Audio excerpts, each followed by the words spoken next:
আজকে আমরা দেখব হচ্ছে কিছু কিছু প্রবলেম আছে আমাদের গ্যাসের রিলেটেড, যে কার্ভগুলো নিয়ে, লগের কার্ভ। তো খুব সহজ। তো সবার প্রথমে আমরা দেখছি হচ্ছে বয়েলের সূত্র। তাহলে বয়েলের সূত্র থেকে আমরা দেখছি পিভি সমান সমান কে, মানে পি আর ভি এর গুণফল হচ্ছে ধ্রুবক, তাই তো? তাহলে এইটা এদের আমি সাপ ঘোড়া ব্যাং যাই নেই না কেন, তাহলে আমি যাই নেই না কেন, তাহলে এদের গুণফলটা হবে হচ্ছে ধ্রুবক। তাহলে সেই হিসাবে আমি বলছি যে পি যাই নেই না কেন, এই দুইজনের গুণফলটা ধ্রুবক হচ্ছে। তাহলে এখান থেকে আমরা প্রথমেই এই দুই দিকে লগ নিয়ে নিচ্ছি। তাহলে লগ যদি নিয়ে নিই, তাহলে লগ পিভি সমান সমান লগ কে। আমার লগের নিয়মও জানার দরকার নেই, আমার একটা জিনিস দেখতে হবে যে ডান দিকে কী আছে। আমার ডান দিকে আছে হচ্ছে ধ্রুবক। তাহলে তুমি পি আর ভি এর মান যাই নাও না কেন, তাহলে লগ পি ভি এর মান কী হয়ে যাবে, ধ্রুবক হয়ে যাবে। তুমি পি নাও ভি নাও যাই কিছু নাও, এই দুইটার গুণফল সবসময় লগ নিয়ে ধ্রুবক হয়ে যাচ্ছে। তাহলে তুমি এখন এই কার্ভটাকে তুমি বিভিন্নভাবে করতে পারো। এখন তুমি লগ পি ভি এর এগেনস্টে করতে পারো, অথবা লগ ভি এর এগেনস্টে করতে পারো। আমার আলটিমেট কথা হচ্ছে আমাকে দেখতে হবে যে এই পিভি এর মানটা কী হচ্ছে। এই পিভি এর মানটা আমি দেখছি হচ্ছে কি ধ্রুবক। তাহলে পিভি এর মান যদি ধ্রুবক হয়, তাহলে আমি এদিকে এই পি এর মান যাই নিব, এটা ধ্রুবক হবে। লেট যে এক্স ইন্টু ওয়াই সমান সমান 5। তাহলে তুমি এক্স এর মান যাই নাও না কেন, X whatever you takes, তোমার এই গুণফলটা কিন্তু 5ই হবে। আমি আগের দিন বলছি যে এরকম তুমি যাই নাও, পি আর ভি এর মান তুমি যাই নাও, এখান থেকে কিন্তু এই গুণফলটা, এই লগের এই গুণফলটা ধ্রুবক হবে। তাহলে তুমি এখন এই পি ভি তুমি যার এগেনস্টে যেভাবে খুঁজে সেইভাবে নাও, কোনো অসুবিধা নাই। তুমি লগ ভি এর এগেনস্টে নাও, তুমি লগ পি এর এগেনস্টে নাও, তোমার কোনো অসুবিধা নেই। তোমার এই পিভিটা সবসময় ধ্রুবক, অর্থাৎ যদি ধ্রুবক হয় তাহলে সব সময় এইখান থেকে এখানে তুমি এটা যাই নাও, এটা তুমি বাড়াইতে থাকো, এদিকে তো এটা বাড়বে আর এটা এদিকে বাড়বে। কিন্তু বলছে এইটা আমার ফিক্সড, এটা তুমি যাই নাও, এটা তুমি বাড়াও, তাহলে এর কার্ভটা কী হবে, তাহলে একটা বিন্দু এখানে পাবো, একটা বিন্দু এখানে পাবো, একটা বিন্দু এখানে পাবো, একটা বিন্দু এখানে, অর্থাৎ পিভিটা কনস্ট্যান্ট। এইটুক আমি যেখানেই যাই, এই উপরেরটুকু আমি একদম কনস্ট্যান্ট থাকবো। তাহলে এই হচ্ছে আমার পিভি কার্ভ। তাহলে এটা যদি আমি T1 টেম্পারেচারে নিই, তাহলে যদি টেম্পারেচার আমি বাড়াই, তাহলে পিভির কার্ভ এখানে চলে যাবে, এটা এখানে চলে যাবে। তাহলে যত উষ্ণতা আমরা বাড়াবো, আমরা চার্লসের সূত্র অনুযায়ী জানি, যত আমরা বাড়াবো তাহলে এর আয়তন, আমাদের আগের টেম্পারেচার যত বাড়াবো পিভি এর মান তত বাড়তে থাকবে। কারণ আমরা জানি পিভি সমান সমান পিভি প্রপোর্শনাল টু টি। আমরা পিভি ইকুয়ালস টু কেটি সম্পর্ক থেকে আমরা দেখতে পারি যে পিভি হচ্ছে টি এর সাথে সমানুপাতিক। তাহলে টি যত বাড়বে পিভিও তত বাড়বে। তাহলে উষ্ণতা যত বাড়ছে, দেখো পিভি এর মানটাও দেখো নিচের থেকে উপরের দিকে বাড়ছে। তাহলে আমরা প্রথমে বুঝলাম যে পিভি অলওয়েজ কনস্ট্যান্ট, তুমি লগ পি এর ভি এর এগেনস্টেই রাখো আর লগ পি এর এগেনস্টেই রাখো, আর টেম্পারেচার যত বাড়াবো পিভি এর মান তত বাড়তে থাকবে। তাহলে আমরা এখানে যদি উষ্ণতা দেখি, তাহলে T3 T2 greater than T1, তাহলে এটা গেল। ঠিক একই রকমভাবে এটা, তাহলে এখানে বলছি আমরা লগ পি এর মান যাই রাখবো না কেন, এই লগ পিভি সবসময় ধ্রুবক হয়ে যাবে। তাহলে এটা যদি ধ্রুবক হয়, তাহলে এইটার মানটা ফিক্সড। তুমি লগ পি বাড়াও, এখানে একটা এইখানে একটা লগ পি নিলা, তাহলে এর লগ পিভি এর মান এখানে একটা লগ পি এর মান নিলা, লগ পিভি এখানেই থাকবে, কারণ অলওয়েজ হচ্ছে ফিক্সড হয়ে থাকবে। তুমি লগ পি বাড়াও কিন্তু লগ পিভি হচ্ছে ফিক্সড। তাহলে ঠিক একই রকমভাবে এটার তিনটা আলাদা আলাদা টেম্পারেচারে, T1 T2 T3, ঠিক আগেরটার মতোই, T3 greater than T2 greater than T1। এখানে লগের কোনো নিয়ম আমার জানার দরকারই পড়বে না, ঠিক একই রকম। এবার log PV, log P versus log V, এটা কিন্তু খুব ইম্পর্ট্যান্ট। এখন কিন্তু আমার একটু লগের ফর্মুলাটা দরকার। সেই লগের ফর্মুলাটা কীরকম, সেই লগের ফর্মুলাটা হচ্ছে, তাহলে আমার লগ পিভি সমান সমান হচ্ছে, ধরো আমি ধরে নিলাম হচ্ছে কে, একটা ধ্রুবক, লেট। তাহলে যদি ধ্রুবক হয়, তাহলে এখন আমার লগ এম এন এর ফর্মুলা, ছোটোবেলার ফর্মুলা, লগ এম এন সমান সমান আমরা কী লিখতে পারতাম, log M plus log N. তাহলে এইখান থেকে আমরা লগ এম অর্থাৎ log P plus log V সমান সমান হচ্ছে আমার কে, একটা ধ্রুবক। তাহলে এই ধ্রুবকটাকে আমরা বলছিলাম হচ্ছে আগের দিন ছেদিতাংশ, যাই হোক পরে আসি। এবার দেখো এটাকে আমি লগ পিটাকে রাখছি ওয়াইয়ে আর লগ বিটাকে রাখছি হচ্ছে আমি এক্সে। তাহলে আমরা ফর্মুলা জানি Y equals to M X plus C. এটা আমাদের হচ্ছে সরল রেখার সমীকরণ, যেখানে এমটা হচ্ছে প্রবণতা, এম প্রবণতা আর সি হচ্ছে ছেদিতাংশ। ছেদিতাংশটা বলছিলাম যেগুলি মূল বিন্দুগামী রেখা হবে না, যেগুলি মূল বিন্দুগামী রেখা হবে না তারা কিন্তু অক্ষকে যে কোনো একটা জায়গায় ছেদ করবে, সেটাই হচ্ছে তার ছেদিতাংশ। এবার সেই ছেদিতাংশটা কীরকম হবে সেটাই আমরা দেখব, এবং প্রবণতাটা কীরকম হবে সেইখান থেকে আমরা দেখব। তাহলে এটাকে আমি ওয়াইয়ে রেখেছি, এটা ওয়াই, এটাকে আমি রেখেছি এক্স, তাহলে লগ পি, তাহলে ওয়াই সমান সমান আমি যদি এমএক্স করি তাহলে লগ পিটাকে আমি এদিকে রেখে দিলাম, তাহলে লগ ভিটা এদিকে নিয়ে নিলাম, তাহলে minus of log v plus k. তার মানে কি এই কেটা তো হয়ে গেল ছেদিতাংশ, কেটা হয়ে গেল ছেদিতাংশ, তাহলে এই লগ ভিটা হয়ে গেল এক্স, এটা হয়ে গেল ওয়াই, আর এটা হয়ে গেল সি। কিন্তু এখানে প্রবণতা দেখো হয়ে যাচ্ছে -1, এই প্রবণতাটা কত, এই এমটা, এটা -1, আর এই মাইনাস মানেই বলছিলাম কার্ভটা হচ্ছে নিচের দিকে আসবে, নিচের দিকে। যদি প্লাস থাকে তাহলে বলছিলাম কার্ভ উপরের দিকে উঠবে, আর মাইনাস থাকলে কার্ভ নিচের দিকে নামবে। তাহলে এখান থেকে -1 দেখছো, এবার -1 তোমরা সরল রেখার সমীকরণে তোমরা এই প্রবণতা যেটা ট্যান থিটার ভ্যালু, এটা কোনটা হবে এখান থেকে এই -1-এর জন্য, এই -1 এম সমান সমান যখন -1 হবে তখন এই যে নামবে না, এই নামার কোনটা হবে, এই অ্যাঙ্গেলটা, এই থিটাটা হবে হচ্ছে 135 ডিগ্রি। এটা কিন্তু মনে রাখবা, যখনই প্রবণতা -1 হয়ে যাবে তখন এর প্রবণতাটা হয়ে যাবে কত, 135 ডিগ্রি অ্যাঙ্গেল। অর্থাৎ যে নামবে সেই নামাটা কি 140-এ নামবে, 180-তে যাবে, 100-তে নামবে না 135-এ নামবে, সেটা ডিপেন্ড করবে এর উপরে। এটা হচ্ছে তোমাদের সরল রেখার সমীকরণে যখন তোমরা প্রবণতা বের করা শিখবা তখন এটা বুঝবা যে কেন আমি 135 ডিগ্রি বলছি। তাহলে এখান থেকে আমি দেখছি যে লগ পি সমান সমান মাইনাস লগ বি প্লাস কে, তাহলে কে হয়ে গেল ছেদিতাংশ, অর্থাৎ এই রেখাটা মূল বিন্দুগামী হচ্ছে না, তাহলে কিছুটা উপরে যাবে, তাহলে এখানে এইটুকু মানটা আমার কি আসবে, তাহলে এই মানটা কে এর জন্য আসবে, এই কে এর মানটা ধরলাম আমি এইটুকু। এবার এখান থেকে যখন রেখাটা আসবে, রেখাটা কিন্তু আর উপরের দিকে যাবে না, রেখাটা কিন্তু আসবে নিচের দিকে, কারণ এর প্রবণতাটা মাইনাস আসে, তাহলে মাইনাস আসলো মানে, আর সেটা কত ডিগ্রি কোণ করে আসবে, সেটা আসবে দেখো এই 135 ডিগ্রি, কারণ এর ভ্যালুটা দেওয়া আছে হচ্ছে -1। এটা সরল রেখাতে খুব ভালো করে বুঝবে, এখানে এতটা না বুঝলেও চলবে। তাহলে এই কোণটা হচ্ছে আমার এই কোণটা হচ্ছে আমার 135 ডিগ্রি। দেখবা এটা অ্যাঙ্গেলে মোটামুটি 135 ডিগ্রি কোণটাই হবে। তাহলে এটা হচ্ছে log P versus log V এর কার্ভ, এটা মনে রাখবা, এর বিভিন্ন বিন্দুগুলো এরকম পয়েন্টে পাবা। তাহলে এটা হচ্ছে আমার log P versus log V. এবার যদি তুমি টেম্পারেচার বাড়াও তাহলে এটার ভ্যালুটা এরকমভাবে যে বাড়তে থাকবে, যত টেম্পারেচার বাড়াবা তত কার্ভটা উপরের দিকে যেতে থাকবে। ঠিক আছে, ঠিক আছে। এইবার একটা কোশ্চেন আসছে যে ডাল্টনের আংশিক চাপের আণবিক ব্যাখ্যা। তো ডাল্টনের আংশিক চাপের আণবিক ব্যাখ্যাটা কীরকম, ডাল্টনের আংশিক চাপের আণবিক ব্যাখ্যাটা কিছুই না, এই আংশিক চাপ আমরা বলছিলাম যে গ্যাস, ধরো একের অধিক গ্যাস থাকবে, তাদের মিশ্রণ থাকবে।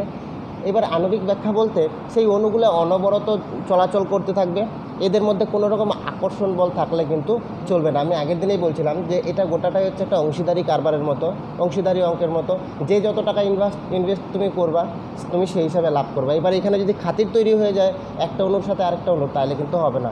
অর্থাৎ অণুগুলোর মধ্যে কোনো রকম আন্তরাণবিক আকর্ষণ বল থাকা কিন্তু চলবে না। যদি আন্তরাণবিক আকর্ষণ বল যদি এদের বেশি থাকে, যদি পিরিত থাকে বেশি, একটা গ্যাস আরেকটা গ্যাসের সাথে যদি বিক্রিয়া করে নেয়, তাহলে কিন্তু বলবেন না আমি লাভ নিচ্ছি না ভাই, তুই লাভ নিয়ে নে। এর জন্য এই ডাল্টনের আংশিক চাপের আণবিক ব্যাখ্যায় কিন্তু এইটা বলতে হবে যে অণুগুলোর মধ্যেকার আন্তরাণবিক আকর্ষণ বলটা কিন্তু নর্মাল থাকা হবে। এর থেকে যদি যেটা আমরা আদর্শ গ্যাস হিসেবে যেটা জানবো যে এদের মধ্যে কোনো রকম সত্যি কথা কোনো আকর্ষণ বলই থাকবে না আদর্শ গ্যাসের সূত্র অনুযায়ী, তাহলে এর আমরা আণবিক ব্যাখ্যাতে বলবো যে যখন এক বা একাধিক যখন গ্যাসের মিশ্রণ থাকবে তাদের মধ্যে কোনো রকম আকর্ষণ বল কিন্তু থাকবে না বা বিকর্ষণ বল থাকবে না, যেটা আমাদের আদর্শ গ্যাসের সমীকরণ। যদি এদের মধ্যে কিছু না কিছু আকর্ষণ বল থেকে যায় তাহলেই কিন্তু এদের মধ্যে কিন্তু ডাল্টনের আংশিক চাপ সূত্রটা কিন্তু আর ফোকাস করবে না, অর্থাৎ বা ফলো করবে না।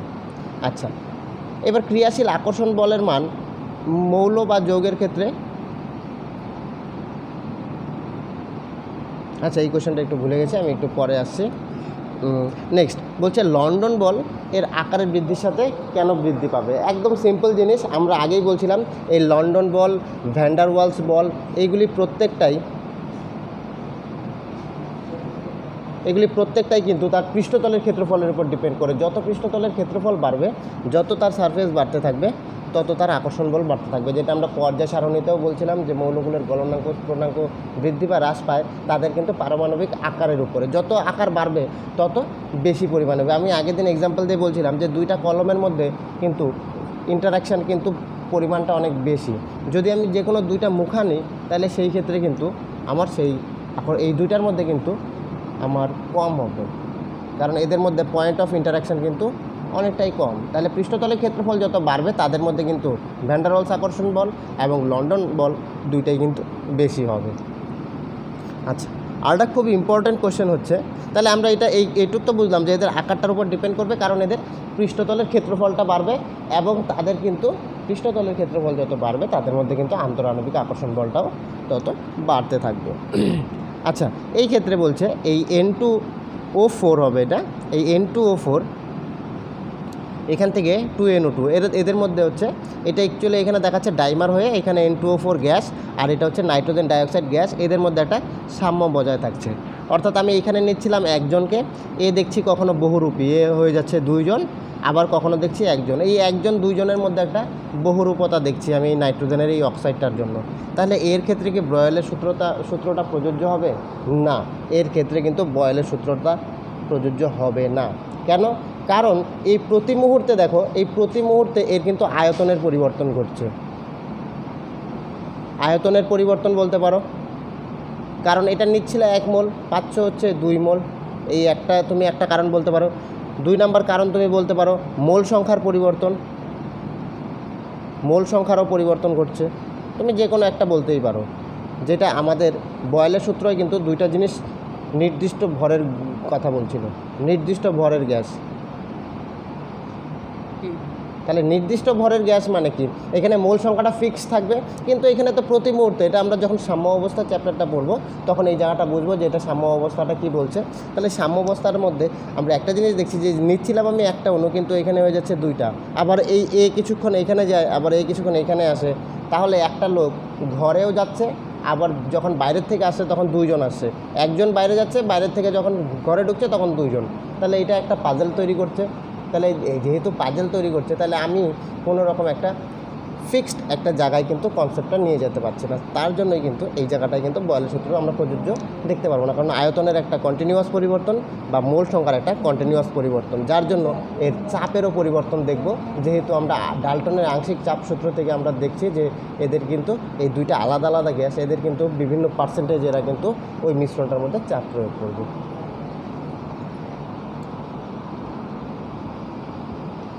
চ্যাপ্টারে চলে আসবো, আমাদের নেক্সট চ্যাপ্টার সেটা হচ্ছে ডাল্টনের আংশিক চাপ সূত্র, নেক্সট টপিক সেটা হচ্ছে আমরা যেখানে ছেড়ে দিয়েছিলাম আগের দিন ডাল্টনের আংশিক চাপ।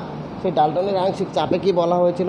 ডাল্টনের আংশিক চাপে বলা হয়েছিল যে গ্যাসগুলি হচ্ছে তাদের মোল ভগ্নাংশের অনুপাতে চাপ দেবে। যদি একটা ব্যবসায় 5 জন যদি ইনভেস্ট করে, তাহলে 5 জন কিন্তু তার নিজের যে অংশীদারিটা ছিল সেই হিসাবে কিন্তু ওরা টাকাটা তুলে নেবে।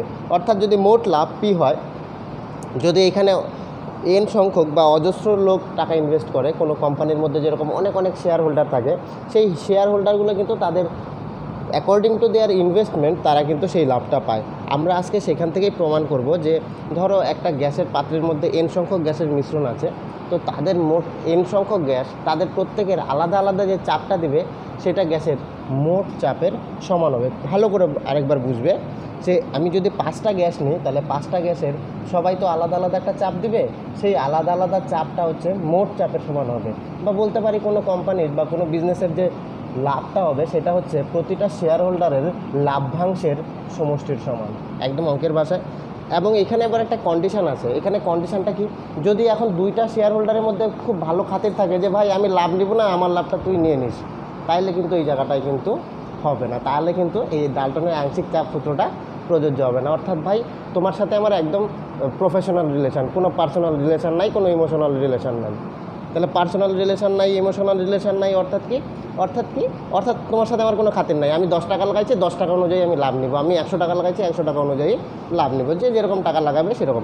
এবার এরকম হলো যে 10 টাকা লাগাইছে, আরেকজন 100 টাকা লাগাইছে, এবার দুজনের লাভ যদি আলাদা আলাদাই হবে সাধারণত। এবার যদি দুজন বলে না রে ভাই তোর লাভ কম হয়ে যাচ্ছে, তুই আমার কাছ থেকে কিছু নিয়ে নিস, এরকমটা হইলে কিন্তু হবে না। তাই এটার প্রথম কন্ডিশন হচ্ছে পরস্পর রাসায়নিক বিক্রিয়া করে না এমন গ্যাস মিশ্রণের মোল সংখ্যা আমরা ধরে নিচ্ছি N1 N2 N3 এরকমভাবে N টার্মস অব্দি চলতে থাকবে। ধরলাম আমি জানি না এর সংখ্যাটা কতগুলি গ্যাস এখানে আছে, আমি ধরে নিলাম N সংখ্যক গ্যাস আছে এবং প্রত্যেকের মোল সংখ্যা বলছি N1 N2 N3 এবং তাদের যথাক্রমে আংশিক চাপ কত কত দিবে। তাহলে যার N1 আছে সে P1 দিবে, যার N2 আছে সে P2 দিবে, যার N3 আছে সে P3 দিবে, যার এরকমভাবে যার যেরকম আছে তার চাপ দিবে।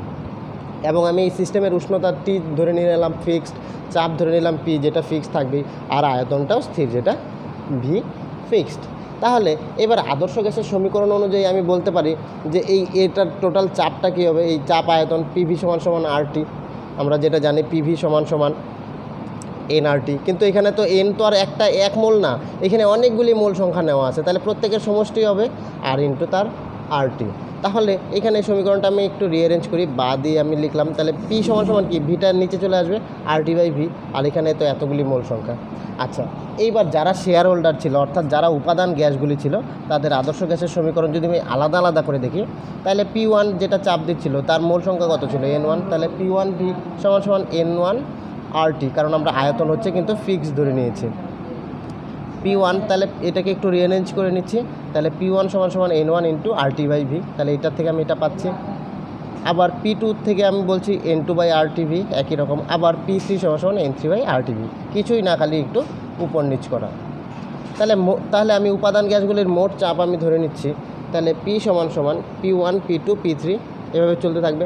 তাহলে P1 গ্যাস তার আমি আদর্শ গ্যাসের সমীকরণ অনুযায়ী বলতে পারি N1 × RT/V N2 RT/V এভাবে চলতে থাকবে। তাহলে N4 RT/V প্লাস ডটেড এভাবে চলতে থাকবে।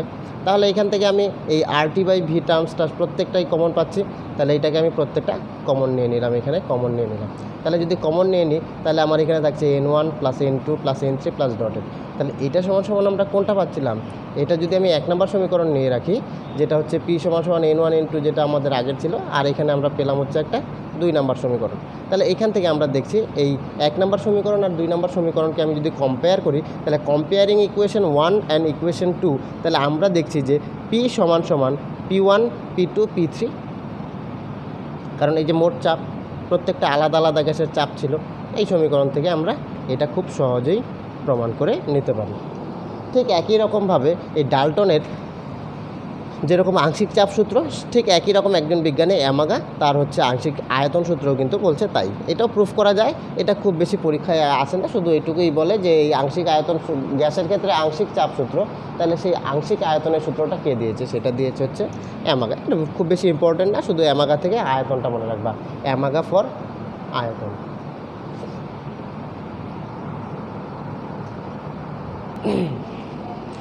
এই প্রত্যেকটাই ক্ষেত্রে আমরা ব্যাপন হচ্ছে সেই গ্যাসের ক্ষেত্রেই ঘটবে। গ্যাসের ক্ষেত্রে ব্যাপনটা কিছুই না, ব্যাপনটা হচ্ছে একদম যদি আমি সিম্পলভাবে বলি তাহলে ব্যাপনটা বলছে একদম একটা গ্যাস মিশ্রণ তুমি নিচ্ছ, ধরো দুইজন 2 রকম ফ্লেভারের হচ্ছে বডি স্প্রে দিয়ে আসছে টিউশনে, তাহলে কি হবে, তাহলে একটা মিক্সচার গন্ধ পাবো, বা 2টা গন্ধই আমি আলাদা আলাদা করে পাবো।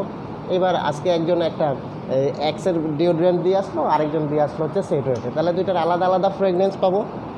তাহলে সেই আলাদা আলাদা ফ্রেগনেন্সটা পাওয়ার জন্য আমাকে তাহলে 2টার গ্যাসের মিশ্রণটা এমনভাবে হইতে হবে যেন এরা পরস্পরের সাথে বিক্রিয়া না করে। যদি সেটওয়েটের সেন্ট আর যদি এক্সের সেন্ট যদি একসাথে হয়ে যায়, তাহলে কিন্তু আমি কোনোটার গন্ধই আলাদা করে পাবো না, অর্থাৎ কোনোটাকেই কিন্তু আমি ডিনোট করতে পারবো না যে কে কোনটা গ্যাস। সেই জন্য ব্যাপনটা কিছুই না, যে ঘরের একটা যদি ধূপকাঠি জ্বালাও তাহলে সেটার গন্ধটা কিন্তু সারা ঘরে ছড়িয়ে যাবে, এটাই কিন্তু ব্যাপন, অর্থাৎ গ্যাসের অণুগুলি কিন্তু ছড়িয়ে পড়ছে। যেই জায়গায় বেশি ঘনত্ব, যেখানে ধূপকাঠি হচ্ছে তুমি জ্বালাচ্ছ সেই জায়গায় হচ্ছে গ্যাসের ঘনত্বটা বেশি, যেখানে আমরা ধোঁয়া দেখতে পাচ্ছি, একটু পরে কিন্তু সেই গ্যাসটা কিন্তু আর দেখছি না, কারণ সেটা কিন্তু বায়ুর সাথে মিশে যাচ্ছে। এরকম যদি একের বেশি অধিক যদি গ্যাসের মিশ্রণ তুমি নাও, সেই মিশ্রণ নিলে সেই প্রত্যেকটা আলাদা আলাদা মিশ্রণ কিন্তু মিশ্রণের গ্যাসগুলি কিন্তু এরা মিশতে থাকবে, অর্থাৎ ব্যাপন হতে থাকবে। তো সেটা বলছে সেই প্রতিটা ক্ষেত্রে এরা কিন্তু রাসায়নিক বিক্রিয়া করবে না। যদি 2টা গ্যাস যদি নিজেদের মধ্যে বিক্রিয়া করে নেয়, তাহলে কিন্তু আমি আলাদা করে এক্সের গন্ধ পাবো না, আলাদা করে সেটওয়েটের গন্ধ পাবো না। এরা যদি আলাদা আলাদা গন্ধ যদি ইন্ডিভিজুয়াল ক্যারেক্টার যদি না রাখতে পারে, তাহলেই কিন্তু আমরা আলাদা করে পাবো না, আর আমরা ব্যাপন জিনিসটা বুঝতে পারবো না। অর্থাৎ এদের মধ্যে একটা সমসত্ব মিশ্রণ, একদম মিউচুয়াল একটা রিলেশন, যেখানে কোনো রকম পার্সোনাল বা ইমোশনাল কোনো ব্যাপার নেই। তাহলে সমসত্ব, তুই আছিস ঠিক আছে আমিও আছি, এখানে কোনো রকম বান্ধবী নেই বা কোনো খাতির ব্যাপার নেই। ঠিক আছে, ও আস্তে আস্তে পড়ে যাচ্ছে গা, বাস। যেটা বলছিলাম লাইক ডিফারেন্ট বডি স্প্রে, যেটা আলাদা আলাদা বডি স্প্রে হবে, আলাদা আলাদা সেন্ট পাবো। তাহলে সেটা আমরা কী করে বুঝবো? একজন ঘরে ঢুকলেই আমরা কেন বুঝতে পারি যে ও একটা সেন্ট দিয়ে আসছে? কারণ ওর বডিতে হচ্ছে ওই গ্যাসের গাঢ়ত্বটা বেশি, সেই গ্যাসের গাঢ়ত্বটা বেশি এখান থেকে, তখন যখন কোথাও যাচ্ছে তখন সেটা বায়ুর সাথে মিশছে, অর্থাৎ বেশি গাঢ়ত্ব থেকে বা বেশি চাপ থেকে বা বেশি ঘনত্ব থেকে কম ঘনত্বের দিকে কিন্তু গ্যাসের অণুগুলা চলাচল করছে। যেটা আমরা আগেই বলছি যে পাহাড়ের উপর থেকে জল নিচের দিকে যায় কেন? কারণ ওই ক্ষেত্রে কিন্তু রাসায়নিক বিভবটা অনেক বেশি, আর যেখানে নদীর বা সমতলে হচ্ছে রাসায়নিক বিভবটা কম। তাই সবসময় দুর্বল লোক মাইর খাওয়া যাবে, আর সবল লোক সবসময় মাইর দিয়ে যাবে, কারণ সবল লোকের শক্তি বেশি, দুর্বল লোকের শক্তি কম। আর ধনীরাও সবসময় গরিবদের শোষণ করেই চলবে। আচ্ছা, ঠিক এই ব্যাপনটা একইভাবে এর হচ্ছে প্র্যাকটিক্যাল এক্সাম্পল হচ্ছে আমার বেলুনের আয়তন কমা। বেলুনের আয়তন কিভাবে কমে? কারণ এই বেলুনটা যখন হয় তখন তো বেলুনটা ফোলে, তো এবার এই গ্যাসের পার্টিকেলগুলো ওই যে এই বেলুনটা যতই তুমি দেখছো ছিদ্র নেই, কিন্তু এটার মধ্যে খুব সূক্ষ্ম থেকে সূক্ষ্ম ছিদ্র থাকে, একদম খুব সূক্ষ্ম থেকে সূক্ষ্ম, যেটা আমরা খালি চোখে কি আমরা অনুবীক্ষণ যন্ত্রেও আমি ওই সূক্ষ্ম ছিদ্রটা দেখতে পারবো না। এটা ইলেকট্রন মাইক্রোস্কোপেই দেখা যায়। তো কারণ আমরা জানি গ্যাসের পার্টিকেলসগুলোর সাইজ আমরা ইতিমধ্যে টের পেয়ে গেছি যে গ্যাসের পার্টিকেলসগুলোর সাইজ কতটা ছোট হতে পারে, যার জন্য আমরা খালি চোখে দেখতেই পারি না, করোনা ভাইরাসের মতো। তো এইবার এইখান থেকে আমরা দেখছি যে বেলুনের ফুটা দিয়ে হচ্ছে ওই সূক্ষ্ম সূক্ষ্ম পোরাস যে বিন্দুগুলি থাকে সেইগুলি দিয়ে গ্যাসগুলি কিন্তু হালকা হালকা করে দিনের পর দিন বেরোতে থাকে, সেই জন্যই কিন্তু বেলুনের আয়তনটা কিন্তু কমতে থাকে। আচ্ছা, এই ব্যাপন হার, তাহলে এই ব্যাপন হার বলতে আমরা কি বুঝবো? ব্যাপন হার মানেই বুঝবো যে একটা সময়ের অন্তরালে এর আয়তনের পরিবর্তনটা কী করছে। যে এখানে যে বডি স্প্রে তুমি কতটুকু দিচ্ছ, কত বেশি করে দিচ্ছ তার উপর ডিপেন্ড করবে তোমার সেন্ট কত। তো এই হচ্ছে ব্যাপন হার, যে আয়তনের কি পরিবর্তন হচ্ছে গ্যাসটার কোন সময়ের সাপেক্ষে, অর্থাৎ ভি বাই টি। ভি হচ্ছে গ্যাসের আয়তন আর টি হচ্ছে আমার সময়, তাহলে ব্যাপন হার আর সমান সমান এই ভি বাই টি। তো এই রিলেটেড গ্রাহামের একটা ব্যাপন সূত্র দিয়েছে, খুব মজাদার ব্যাপন সূত্র। সেই ব্যাপন সূত্রটাতে কী বলেছে যে নির্দিষ্ট চাপ ও উষ্ণতায় কোনো গ্যাসের ব্যাপন হার গ্যাসটির ঘনত্বের বর্গমূলের ব্যস্তানুপাতিক। একদম খুব সহজ একটা জিনিস, যেটা পরীক্ষায় বারবার করে আসবে, যে গ্রাহামের ব্যাপন সূত্রটি লিখো। গ্রাহামের ব্যাপন সূত্রটাতে কী বলছে? গ্রাহামের ব্যাপন সূত্রতে বলছে নির্দিষ্ট চাপ ও উষ্ণতায়, মানে তুমি চাপ আর উষ্ণতা তুমি চেঞ্জ করতে পারবা না। তাহলে সেই ক্ষেত্রে কী হবে?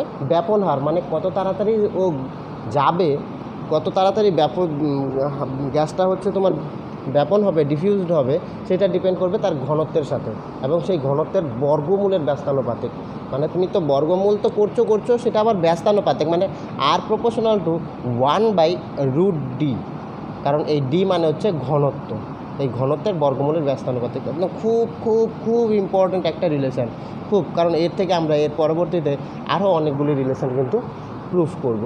তাহলে আর সমান সমান আমরা এই সমানুপাতটাকে উঠিয়ে দিব একটা ধ্রুবক দিয়ে, আমাদের কে হচ্ছে অগত্যা মধুসূদন, একে দিয়ে আমরা হচ্ছে তাহলে আমরা এই সম্পর্কটা প্রুফ করে নিলাম যে আর সমান সমান k/√d, যেটা কে হচ্ছে ধ্রুবক। তাহলে এখান থেকে আমরা দুইটা আলাদা আলাদা গ্যাস যদি নেই, এবং এই দুইটা গ্যাস কিন্তু পরস্পরের মধ্যে বিক্রিয়া করতে পারবে না, এটা কিন্তু বিক্রিয়া করলে কিন্তু আর গ্যাসটা কিন্তু কাজ হচ্ছে না, কারণ এদের মধ্যে তখন পিরিত তৈরি হয়ে যাবে। এই পিরিতটা কিন্তু হলে কিন্তু এদের আমি আলাদা ক্যারেক্টারিস্টিক পাবো না, কারণ একজন আরেকজনকে সাপোর্ট করে যাবে। এর দোষগুণ আমি দেখতে পারবো না, এর দোষগুণ আমি দেখতে পারবো না, কারণ এর দোষগুণ হচ্ছে ঢাইকে নেবে। যেরকম একটা ছেলে দোষ করলো, মা তাহলে ওর দোষটা ঢাইকে নিল, তাহলে কিন্তু ছেলের দোষটা আমি কিন্তু আলাদা করে পাচ্ছি না।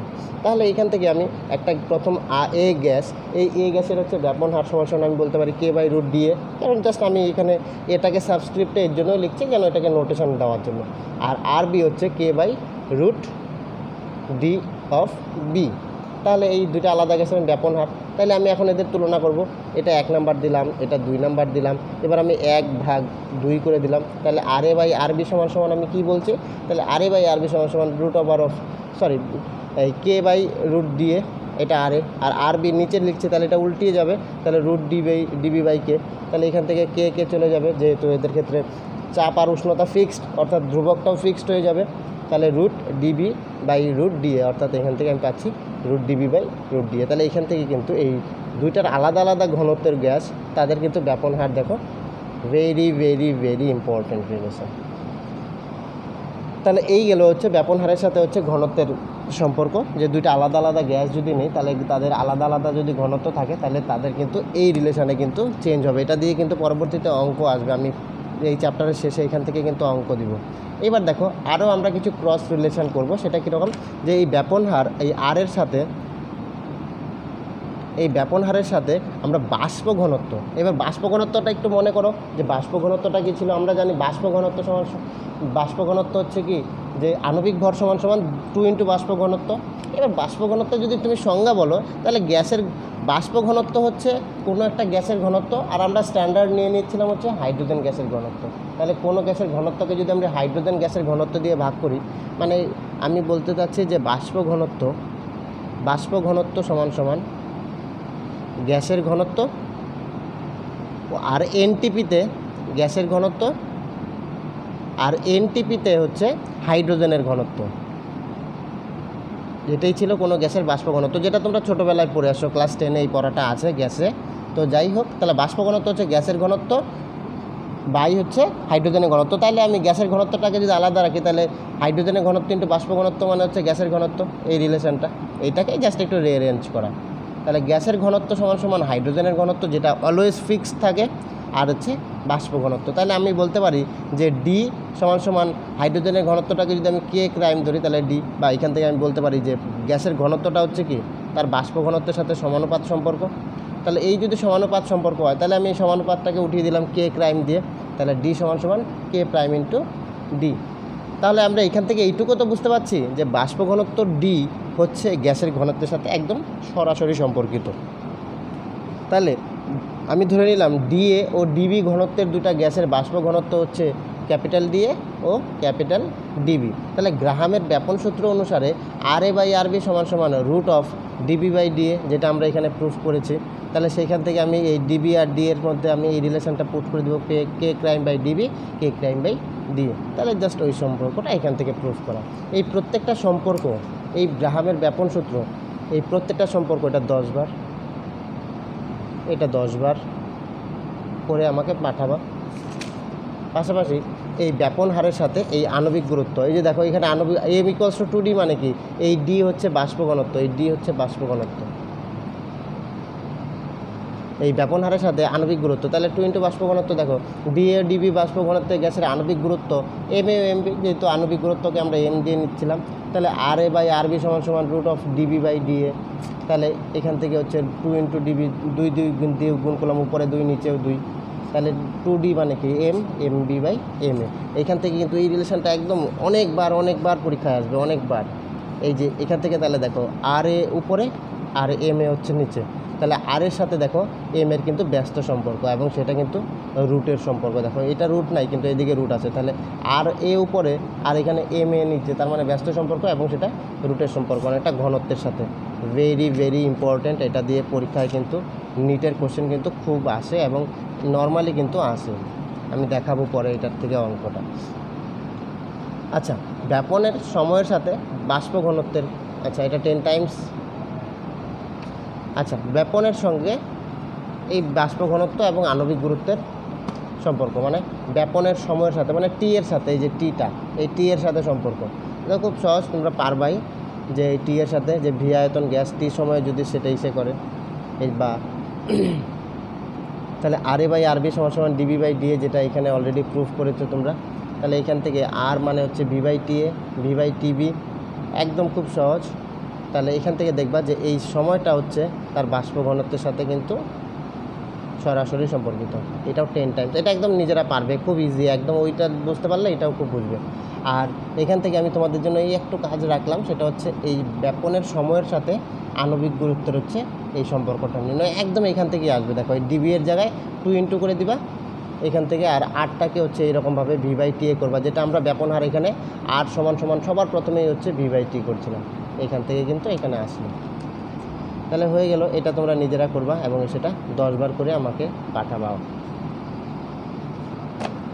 আচ্ছা, এবার হচ্ছে ছিদ্র ব্যাপন। ছিদ্র ব্যাপন কি, ব্যাপনটা ঘটবে কিন্তু সেটা একটা সূক্ষ্ম ছিদ্রের মধ্যে দিয়ে ঘটবে। যেরকম হচ্ছে ট্যাপ ওয়াটার, ট্যাপ ওয়াটারে কী হচ্ছে, বড় একটা জার থাকে ঘরের ছাদের উপরে, বড় একটা ট্যাঙ্ক থাকে, কিন্তু আমাদের ঘরের ভেতরে যে ট্যাপগুলি থাকে একটা সূক্ষ্ম ছিদ্র দিয়ে কিন্তু জলটা আসে। সেই ক্ষেত্রে তাহলে জলের স্পিডটা কত হয় ভাবো, তাহলে সেই জলের স্পিডটা কিন্তু খুব বেশি হয়। ঠিক এরকমই ধরো যে ঘরের উপরে একটা বড় গ্যাস সিলিন্ডার আছে, বা তুমি গ্যাসের চুলার ক্ষেত্রেও বলতে পারো যে গ্যাসের ট্যাঙ্কির মধ্যে প্রচুর গ্যাস থাকে এবং সেই গ্যাসটা একটা সূক্ষ্ম নল দিয়ে যখন আসে সেই তাহলে গ্যাসের সিলিন্ডারের মধ্যে থাকে উচ্চচাপ আর বাইরে থাকে আমাদের বায়ুমণ্ডলীয় চাপ, সেটা অবশ্যই খুব নিম্ন। এই উচ্চচাপ থেকে নিম্নচাপ যাবে কিন্তু একটা সূক্ষ্ম ছিদ্রের মধ্যে দিয়ে, সেটাকেই আমরা বলছি ছিদ্র ব্যাপন, বা এটাকে আমরা বলি হচ্ছে অভিব্যাপন। ঠিক আছে, স্টপ করো। আচ্ছা, এইবার তাহলে আমরা যে এখন আমরা পড়ব হচ্ছে গ্যাসের গতিতত্ত্ব। খুব একটা ইম্পর্টেন্ট জায়গা, খুব ইম্পর্টেন্ট জায়গা। এতক্ষণ পর্যন্ত আমরা ছিদ্র ব্যাপন পড়লাম, তাহলে ছিদ্র ব্যাপন এবার এই রিলেটেড আমরা এতক্ষণ যে সমস্ত গাণিতিক সম্পর্কগুলো দেখলাম তার উপরে কিন্তু আমার বিভিন্ন রকম অঙ্ক থাকবে, সেই প্রবলেমগুলো আমি পরে দিয়ে দিব তোমাদের। এখন আমরা দেখব হচ্ছে গ্যাসের গতিতত্ত্ব, যেটাকে আমরা বলছি কাইনেটিক থিওরি অফ গ্যাসেস। অর্থাৎ কি, যে গ্যাসগুলি যে থাকছে, গ্যাসের অণুগুলি তো আর এক জায়গায় থাকছে না, আমরা বুঝতেই পারছি। যেরকম গ্যাস ধূলিকণাগুলি যেরকম বাতাসে ঘোরাঘুরি করছে, তার এখান থেকে আমরা স্পষ্ট যে গ্যাসের কণাগুলি কিন্তু একটা জায়গায় স্থির নেই। তাহলে গ্যাসটা কী হবে, দৌড়াদৌড়ি করবে। সেই গ্যাসটা যদি দৌড়াদৌড়ি করে তাহলে তার উপরে তাদের কিছু মোমেন্টামস থাকবে, ভরবেগ থাকবে, তাদের কিছু গতি থাকবে, বেগ থাকবে, সেগুলিই আমরা দেখব। তাহলে গ্যাসের গতিতত্ত্বের জন্য আমরা প্রথমেই জানবো হচ্ছে গ্যাসের গতিতত্ত্বটা কী জিনিস। তাহলে গ্যাসের গতিতত্ত্ব অর্থাৎ এই গ্যাস কণাগুলি যে অনবরত ছোটাছুটি করবে, সেই ছোটাছুটিগুলো কীভাবে করবে, এটা আমরা বলতে পারি আদর্শ গ্যাসের হচ্ছে গতিতত্ত্ব।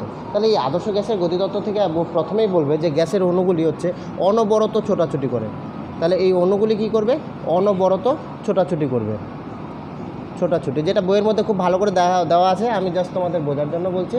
তাহলে এই গ্যাসের কণাগুলি বা অণুগুলি হচ্ছে অনবরত ছোটাছুটি করবে। এবার যদি অনবরত ছোটাছুটি করে, একটা ঘরের মধ্যে যদি 50 জন লোক উল্টাপাল্টা দৌড়াদৌড়ি, বা 5 জন লোক যদি উল্টাপাল্টা দৌড়াদৌড়ি করে, তাহলে একজন আরেকজনের সাথে ধাক্কা খাবে, এই অনবরত ধাক্কা খাবে। এই ধাক্কাগুলি খাওয়ার পরে তাহলে বলছে এদের মধ্যে একটা সংঘর্ষ হবে। এই সংঘর্ষগুলি হচ্ছে পূর্ণ স্থিতিস্থাপক সংঘর্ষ।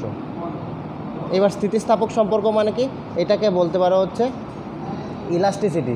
যে এই সম্পর্কগুলো, এই দৌড়াদৌড়ি বা ঝাপাঝাপিগুলি হচ্ছে হবে সম্পূর্ণ ইলাস্টিক, মানে হচ্ছে এই গ্যাসের ধাক্কা খাবে এবং ধাক্কা খাওয়ার আগে এবং পরে এদের বেগের কোনো রকম পরিবর্তন হবে না। এই স্থিতিস্থাপক কথাই হচ্ছে যে বেগের কোনো পরিবর্তন ঘটবে না, কোনো পরিবর্তন ঘটবে না।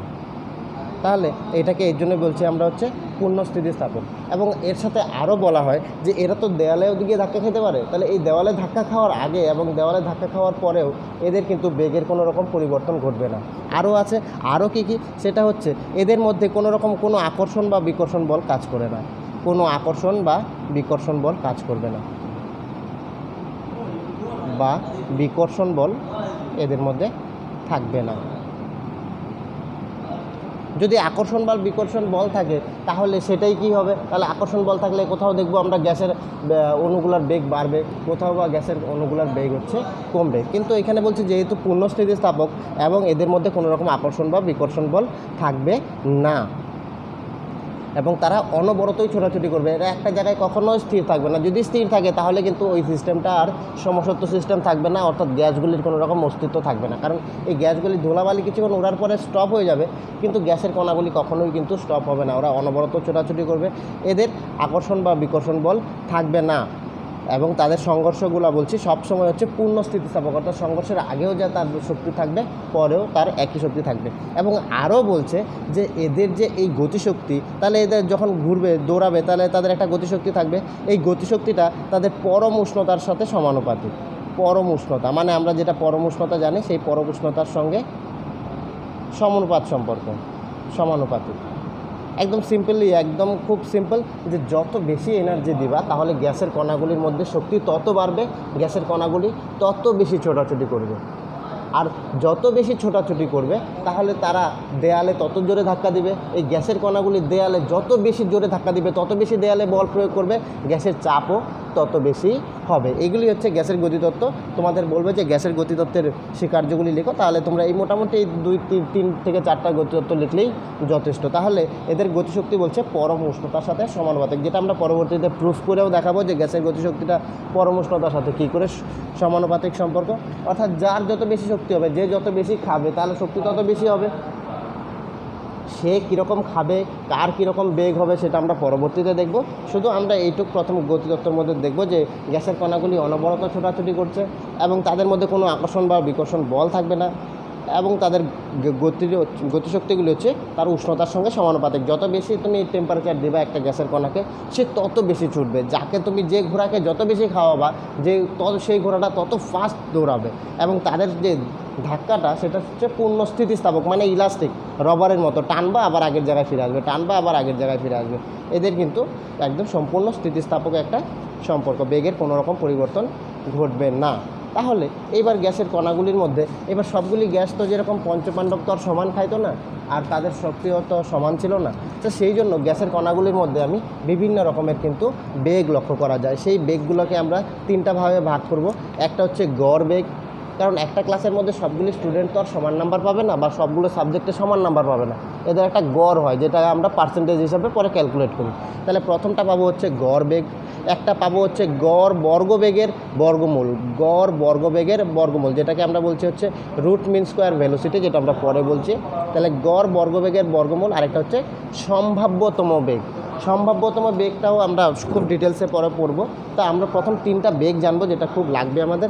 একটা হচ্ছে বলছি গড় বেগ, একটা গড় বর্গবেগের বর্গমূল, একটা হচ্ছে সম্ভাব্যতম বেগ। এবার সবার প্রথমেই আসি হচ্ছে গড় বেগ। গড় কথাটার মানেই বুঝতে পারছো যে একটা 5টা ছেলে যদি 5টা সাবজেক্ট থাকে, তার মধ্যে তাদের গড় বর্গ হবে। তো আমরা ধরে নিলাম যে এর মধ্যে হচ্ছে 5টা কণা ছিল, বা n সংখ্যক গ্যাসের কণা আছে। আমি ধরে নিলাম যে একটা গ্যাসের n1 সংখ্যক আছে, n2 সংখ্যক আছে, n3 সংখ্যক আছে, n4 সংখ্যক কণা আছে। এভাবে আমার বিভিন্ন রকম কণাগুলির হচ্ছে সংখ্যা, এবং এদের বেগ যথাক্রমে, কণাগুলির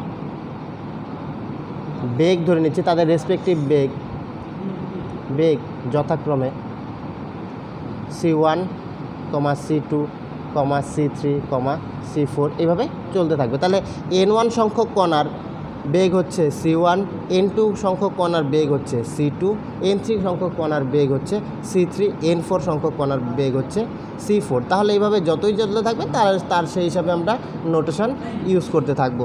তাহলে এই n1, n2, n3, n4 সংখ্যক কণাগুলির বেগ আমরা ধরে নিচ্ছি c1, c2, c3, c4 এভাবে। তাহলে এদের গড় বেগটা কত হবে? তাহলে গড় বেগ আমরা বলতে পারি n1 এর বেগ হচ্ছে কত? c1, তাহলে n1 ইন্টু c1। n2 বেগ কত হচ্ছে? n2 into c2। n3 এর হচ্ছে n3 c3 plus n4 c4 এভাবে প্লাস আর ডটেড চলতে থাকবে। এবার মোট কণা কতগুলি? মোট কণা হচ্ছে n1, n2, n3, n4 plus dotted. তাহলে আমরা এই টোটাল কণাগুলিকে আমরা ধরে নিচ্ছি হচ্ছে n সংখ্যক কণা। তাহলে আমরা বলতে পারি n1 c1 plus n2 c2 plus n3 c3 plus dotted by হচ্ছে টোটাল কণা সংখ্যা আমরা ধরে নিলাম n। তার মধ্যে টোটাল কণা, একটা ক্লাসের মধ্যে 100 জন ছাত্র, 100 জন ছাত্রের মধ্যে হচ্ছে 2 জন হচ্ছে c1 নাম্বার পেয়েছে, এই n2 সংখ্যক স্টুডেন্ট হচ্ছে c2 নাম্বার পেয়েছে, n3 সংখ্যক স্টুডেন্ট হচ্ছে c3 নাম্বার পেয়েছে, n4 সংখ্যক স্টুডেন্ট হচ্ছে c4 পেয়েছে। তাহলে টোটাল কত? টোটালটা আমার হচ্ছে n সংখ্যক স্টুডেন্ট, তার মধ্যে হচ্ছে কেউ c1, কেউ c2, কতগুলি স্টুডেন্ট c2, কতগুলি c3। তাহলে তাদের টোটাল গড় নাম্বারটা কত হবে? সেই গড় নাম্বারটা হচ্ছে সেই গ্যাসের গড় বেগ আমরা বলবো। তাহলে এটাকে আমরা ইংরেজিতে বলি হচ্ছে সি অ্যাভারেজ। সি অ্যাভারেজ কথা থেকে হচ্ছে সি এ কথাটুকু নিব আমরা, এই মানটা আসবে আমার হচ্ছে এই √8RT/πm। এবার এখানে আমরা বিভিন্ন নোটেশনগুলো ইউজ করছি। শুধু সি অ্যাভারেজ সমান সমান তোমরা এইটুকু শিখবে, সেটা হচ্ছে এটা হচ্ছে সি অ্যাভারেজ। সেটাকে আমরা পরবর্তীতে হচ্ছে টেম্পারেচার এবং আণবিক ভর ও গ্যাসের, আমার সার্বজনীন গ্যাস ধ্রুবক এগুলি, টি হচ্ছে উষ্ণতা, এম হচ্ছে আণবিক ভর, আর তো তোমরা জানো সার্বজনীন গ্যাস ধ্রুবক। তাহলে এইভাবে আমরা পাচ্ছি হচ্ছে কি যে গড় বেগ। তাহলে গড় বেগ তো বুঝতে পারলাম যে অনেকগুলি স্টুডেন্ট আছে, তার মধ্যে কিছু সংখ্যক স্টুডেন্ট হচ্ছে C1, কিছু সংখ্যক N1 সংখ্যক স্টুডেন্ট C1, N2 সংখ্যক স্টুডেন্ট C2 এবং N3 সংখ্যক C3। এরকমভাবে যদি ওরা নাম্বার পেয়ে থাকে তাহলে আমি বলবো যে এই স্কুলে স্টুডেন্টদের গড় নাম্বারটা কত। টোটাল স্টুডেন্টদের গড় নাম্বারটা হচ্ছে এরকম N1 C1, N2 C2, N3 C3 এভাবে করে বাই N, এটা হচ্ছে এদের গড়। ঠিক আছে, এইবার আসবো আমরা হচ্ছে গড় বর্গবেগের বর্গমূল, যেটাকে আমরা বলছি হচ্ছে গড় বর্গবেগের বর্গমূল।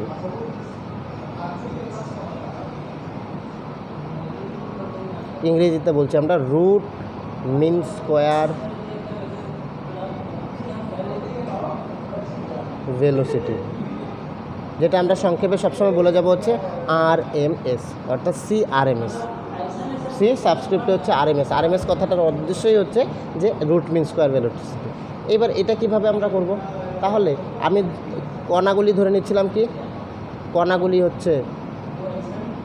কণাগুলি সংখ্যাগুলি N1, N2, N3, N4 এভাবে চলতে থাকবে।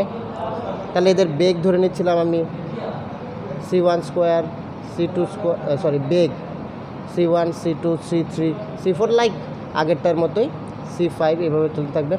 এবার তাহলে বর্গবেগটা কত হবে, তাহলে বর্গবেগটা হবে C1 square, C2 square, C3 square, C4 square এভাবে চলতে থাকবে। তাহলে এইবার N1 সংখ্যক কণার বর্গবেগ কত, C1 স্কোয়ার। N2 সংখ্যক কণার বর্গবেগটা কত, C2 স্কোয়ার। এটা বর্গবেগ, আগে বলছিলাম আমরা বেগ, এখানে কিন্তু বলছি বর্গবেগ। তাহলে এদের বর্গবেগের বলছে বর্গমূল, তাই তো। তাহলে আমরা বর্গবেগের CRMS সমান সমান আমরা তাহলে বলতে পারি, তাহলে বর্গমূল আমরা একটা করে দিলাম, তাই তো।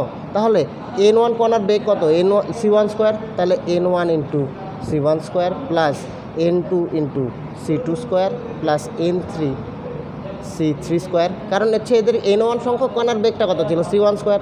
তাহলে আমরা তো এর বর্গবেগটা বার করবো, তারপরে হচ্ছে বর্গমূল করে দিচ্ছে। তাহলে CRMS সমান সমান আমরা বলতে পারি N1 C1 square, N2 C2 square, N3 C3 square বাস ডটেড ডট। এবং কণাগুলির সংখ্যা কত ছিল, N1, N2, N3 ডটেড। তাহলে এখান থেকে আমরা CRMS এর কিন্তু এই সম্পর্কটা পেয়ে গেলাম, যেটা খুব খুব খুব খুব important, very very very important. এই জায়গাটা একটু বুঝতে অসুবিধা হতে পারে, যেটা হচ্ছে বর্গবেগ। এখানে N1 কেন করলাম, কারণ N1 সংখ্যক কণার হচ্ছে বেগটাকে ছিল C1, কিন্তু বলছি তো বর্গবেগ, তাহলে বর্গবেগ মানে কি, বেগের বর্গ C1, তাই C1 স্কোয়ার। তাহলে এই CRMS মানে হচ্ছে আমার এই সম্পর্ক। তাহলে এখানে আমরা সবসময় একটা জিনিস দেখব হচ্ছে যে এই দুইটার ভ্যালু আমরা যদি বিভিন্নভাবে ক্যালকুলেট করে দেখব, যে সবসময় এই CRMS এটা কিন্তু পরীক্ষায় আসে অলওয়েজ কিন্তু C অ্যাভারেজ, মানে এই গড় বেগের অপেক্ষা কিন্তু CRMSটা সবসময় বেশি হয়। সেই বেশিটার কারণ আমরা হচ্ছে যদি আমরা সম্পর্ক দেখি, আমরা অঙ্কের থেকে আমরা এটা দেখে নেব। আপাতত এটুকু মনে রাখো যে CRMSের মানটা C অ্যাভারেজ হয়। তোমরা অঙ্কতে একটা কম্বিনেশন করে দেখে নিবা, যে ধরো 2টা কণা, 3টা, 4, 5 এরকম 7টা, ধরো এই কণাগুলির বেগ ধরো 2, এর হচ্ছে 5, এর হচ্ছে 6, এর হচ্ছে ধরো 9, এর হচ্ছে 1। এদের হচ্ছে তোমরা এটা ধরো এনগুলো, এটা N1, এটা N2, এটা N3, এটা N4, এটা N5, আর এটা হচ্ছে C1, এটা C2, এটা C3, এটা C4, এটা C5। তাহলে তোমরা এইভাবে এটার C অ্যাভারেজ একবার বার করবা আর একবার CRMS বার করবা, দেখবা অলওয়েজ এই CRMS এই একই মানের জন্য, এই ডেটার জন্য দেখবা CRMSের মানটা বড় হয় আর C অ্যাভারেজের মানটা ছোট হয়। এবার পরীক্ষায় গণনার জন্য, গ্যাসের গতিশক্তিগুলি গণনার জন্য সবসময় কিন্তু আমরা এই CRMSটাকেই কিন্তু ফলো করব। এই CRMSটাই কিন্তু আমার দরকার। কেন এই CRMSটা দিলে আমাদের কি হয়, এই CRMS দিলে কি হয়, এই অণুগুলোর যে গতিশক্তি, এই প্রাপ্ত গতিশক্তির মান প্রতিটি অণুর গতিশক্তির সমান হয়, 1 নাম্বার কথা। এই C অ্যাভারেজটা শুধু ক্যালকুলেশনের জন্যই দরকার, কিন্তু এর কিন্তু প্র্যাকটিক্যাল কিন্তু এর অ্যাপ্লিকেশান নাই। এর কারণটা হচ্ছে যে এই প্রাপ্ত যে গতিশক্তি আমি RMS দিয়ে যে মানটা বার করব এদের গতিশক্তি, সেটা প্রতিটা অণুর যে আলাদা আলাদা গতিশক্তি হবে তাদের সমষ্টির সমান হয়, এবং এর অণুগুলার গড় গতিশক্তির পরিমাণটা সঠিক হয়। 1 নাম্বার হচ্ছে সঠিক হয়, আর হচ্ছে এটা আলাদা আলাদা মানগুলির হচ্ছে সমষ্টির সমান হয়। ঠিক আছে, এর জন্য এটা বেশি বেশি ইম্পর্টেন্ট। এর কোনো প্র্যাকটিক্যাল কোনো এর হাইপোথেটিক্যাল কোনো ইস্যু নেই, এর ফিজিক্যালি এটা বোঝানো একটু কঠিন, কিন্তু একদম যেটা তোমাদের অ্যাপ্লিকেশান সেটা হচ্ছে এই সিআরএমএস দিয়ে আমরা যে গতিশক্তিটা পাবো সেটা অ্যাকুরেট হবে এবং প্রতিটা আলাদা আলাদা যে গতিশক্তি তার সমষ্টির সমান হয়, ঠিক আছে। কিন্তু সি অ্যাভারেজ দিয়ে ক্যালকুলেট করলে কিন্তু এর মানটা কিছুটা কম হয়, মানে যে মানটা অ্যাকচুয়াল সেই মান থেকে একটু কম হতে থাকে। এবার আসলো আমাদের আরেকটা লাস্ট, সেটা হচ্ছে সম্ভাব্যতম বেগ। এবার সম্ভাব্যতম বেগটাকে বোঝার জন্য একদম খুব ভালো করে একটা জিনিস বুঝবা যে একটা স্কুলের মধ্যে খুব ভালো রেজাল্ট অ্যাভাব 95% স্টুডেন্টের সংখ্যা কিন্তু খুব কম, মানে পঞ্চপাণ্ডবের মধ্যে ভীমের শক্তি সব থেকে বেশি ছিল। তা এইরকম খুব ভালো রেজাল্টের কিন্তু সংখ্যা খুব কম এবং খুব খারাপের সংখ্যাও কিন্তু খুব কম। বেশিরভাগ স্টুডেন্টগুলো কিন্তু অ্যাভারেজ নাম্বারের মধ্যে থাকে, 40 to 80% মধ্যে বেশিরভাগ স্টুডেন্টগুলো থাকে। তো সেই জন্য আমরা বলবো যে গ্যাসের কণাগুলি যে ম্যাক্সিমাম স্টুডেন্টগুলো যে বেগে থাকে সেটাকে আমরা বলবো হচ্ছে তার সম্ভাব্যতম বেগ। তাহলে এই বেগগুলি কীরকম হতে পারে? বিভিন্ন কণাগুলির বেগ শূন্যও হতে পারে, অসীমও হতে পারে। তো এইবার তার মাঝে মাঝে একটা অ্যাভারেজ আমরা নেব, সেই অ্যাভারেজটাকে আমরা বলছি হচ্ছে সম্ভাব্যতম বেগ, ঠিক আছে। তাহলে প্রতিটি গ্যাসের কণা, এবার কণাগুলি তো বিভিন্ন গতিতে দৌড়াবে, এই গ্যাসের কণাগুলি বিভিন্ন এই শূন্য থেকে অসীমের মধ্যে যদি থাকে তাদের মধ্যে সর্বাধিক অণু যেই বেগে বিচরণ করবে, এই কথাটা কিন্তু খুব ইম্পর্টেন্ট, সর্বাধিক অণু বিচরণ করবে সেই বেগকে কিন্তু সম্ভাব্যতম বেগ বলবে। কারণ একটা স্কুলের রেজাল্ট ভালো আমরা তখনই বলবো যখন দেখব যে ওই স্কুলের বেশিরভাগ স্টুডেন্টের রেজাল্ট ভালো। একজন হচ্ছে স্কুলের একদম স্টেটে র্যাঙ্ক করে গেল আর বাকি 99 স্টুডেন্টেই ফেল করলো, তার মানে স্কুলটা কিন্তু ভালো না, নিশ্চয়ই কোনো গড়বড় আছে। যদি আমি দেখছি যে ম্যাক্সিমাম স্টুডেন্ট হচ্ছে 80%-এর উপরে আছে, তার মধ্যে 2-1 র্যাঙ্ক করছে, তার মানে বুঝবো স্কুলটা কিন্তু সত্যিকারেরই ভালো। তাহলে এই কণাগুলির বেগ শূন্য হইতে পারে, কারো শূন্য সাধারণত হয় না, কিন্তু খুব কম হতে পারে এবং খুব ম্যাক্সিমামও হয়ে যেতে পারে। কিন্তু অ্যাভারেজ কোনটা, যে অ্যাভারেজ কোনটাতে আমরা নেব, কোনটা যেখানে দেখব ম্যাক্সিমাম সংখ্যক কণাগুলি কোন বেগের মধ্যে আছে সেটাকে আমরা বলবো হচ্ছে সম্ভাব্যতম বেগ। এটার কোনো ক্যালকুলেটিভ ভ্যালু নেই, এটা হচ্ছে একদম প্র্যাকটিক্যালি এটার ভ্যালুটা নিচে করা আছে সিএম, যেটা হচ্ছে সিএম বা কোথাও সিএমপি আছে, মোস্ট প্রবাবল ভ্যালোসিটি। এই সিএমপি হচ্ছে 2RT/m। এইটুকু কিন্তু তোমাদের খুব খুব মনে রাখতে হবে, এটা কিন্তু খুব ইম্পর্টেন্ট। এটা নিয়ে পরে অনেক অ্যাপ্লিকেশান আছে, আমরা পরে আলোচনা করব কার্ভস দিয়ে। আচ্ছা, তাহলে এইটুকু আমাদের হয়ে গেল। এবার আমাদের খুব ইম্পর্টেন্ট হচ্ছে এই সিআরএমএস, সিএ এবং সিএ এদের মধ্যে কিন্তু তুলনা। আমরা আগেই দেখছি যে সিআরএমএস হচ্ছে 3RT/√3RT/m, সিএ হচ্ছে √8RT/m এবং সি মোস্ট প্রবাবল ভ্যালোসিটি হচ্ছে 2RT/m। এদের কিন্তু এই তুলনাটা কিন্তু পরীক্ষায় মাঝে মধ্যেই দিবে, এমসিকিউ এর মধ্যে দিবে। এই তিনটা দেখো মানগুলি, এই মানগুলি এইভাবে তোমরা দেখো, একদম খুব সহজ। 3 রেশিও বার করছে, সিআরএমএস, সিএ, সিএম। তোমরা দেখবা এই তিনটার মধ্যে হচ্ছে সবথেকে বেশি কিন্তু এইটা, এই আরএমএস ভ্যালোসিটিতে সবথেকে বেশি সংখ্যক কণা কিন্তু থাকে। তারপরে হচ্ছে সি মোস্ট প্রবাবল ভ্যালোসিটি, আর সি অ্যাভারেজ, তারপর হচ্ছে মোস্ট প্রবাবল, মানে সম্ভাব্যতম বেগের সংখ্যাটা কম হয়। এই ক্যালকুলেশনটা দেখলেই তোমরা বুঝতে পারবে। এখান থেকে কিন্তু একটা খুব সুন্দর ভ্যালু আসবে, এটা হয়তো 1.224 আসবে, এটা 1.212 আসবে, আর এটা হচ্ছে 1 আসবে। এটা ক্যালকুলেশনটা তোমরা নিজেরা করবা। এটা কিন্তু যতটা তাড়াতাড়ি বলছি এটা কিন্তু ততটাই বেশি ইম্পর্টেন্ট। এটা 3 স্টার, খুব খুব খুব ইম্পর্টেন্ট এই তিনটা বেগের কিন্তু তুলনা। আচ্ছা, এবার লাস্ট আমরা যে আজকে টপিকটা আলোচনা করব সেটা হচ্ছে যে গ্যাসের গতিশক্তিটা যে পরম-উষ্ণতার সাথে সমানুপাতিক, সেটা আমরা এখান থেকে একটু দেখে নিই। সেটা কি বলছে যে আমরা একটু শুরু থেকেই দেখি, যে ধরলাম যে আবদ্ধ পাত্রে n গ্রাম পরমাণু গ্যাস আছে, মানে n মোল গ্যাস আছে, সোজা কথা। তাহলে এই ক্যাপিটাল n মোল গ্যাস আছে এবং এই গ্যাসটার আয়তন হচ্ছে v, চাপ p, তাপমাত্রা হচ্ছে T, এবং প্রতিটা অণু মানে ছোট ছোট যে কণাগুলি যেটা আমরা দেখতে পাই না, এদের ভর হচ্ছে m, এবং অণুগুলির বর্গবেগের বর্গমূল মানে যেটা CRMS, সেটা হচ্ছে এটা আমরা ধরে নিলাম CRMS। তাহলে গ্যাসের গতিতত্ত্ব অনুযায়ী PV = 1/3 mN/c²। এটা গ্যাসের গতিতত্ত্ব অনুযায়ী, এটা এখানে আমি প্রুফ করা দেখাইনি, এটা প্রুফ করা যায়, এটা তোমাদের সিলেবাসে নেই জন্য এটা আমি প্রুফ করলাম না। তাহলে গ্যাসের গতিতত্ত্ব অনুযায়ী যে PV = 1/3 mN/c²। m হচ্ছে কি কণাগুলি, বা বলতেই ভুলে গেছি। আচ্ছা চলো, তাহলে এইটুক শুধু মনে রাখো যে গ্যাসের গতিতত্ত্ব অনুযায়ী PV = 1/3, m হচ্ছে কণাগুলির ভর, আর এখানে কত মোল গ্যাস আছে সেটা, আর এটা হচ্ছে c তার RMS। তাহলে এই PV = এই m × n = আমরা বলতে পারি বড় M। কেন? কারণ n মোল গ্যাসের মধ্যে আমার কণাগুলি প্রত্যেকটার ভর কত? m। এই এমএনটাকে আমরা বলছি বড় এম, যেটা গ্যাসের আণবিক ভর। তাহলে 1 গ্রাম অন্য আদর্শ গ্যাসের সমীকরণ অনুযায়ী পিভি সমান সমান RT। তাহলে এই এটাকে আমি 1 নম্বর সমীকরণ দিচ্ছি, এটাকে আমি 2 নম্বর সমীকরণ দিচ্ছি। 1 আর 2 তুলনা করি পিভি, তাহলে আমরা পাচ্ছি দেখো 1/3 mc² সমান সমান হচ্ছে RT। তাহলে mc² হচ্ছে 3RT। তাহলে 1/2 mc² সমান সমান 1/2, মানে এটা 1/2 গুণ করে দিচ্ছি 1/2।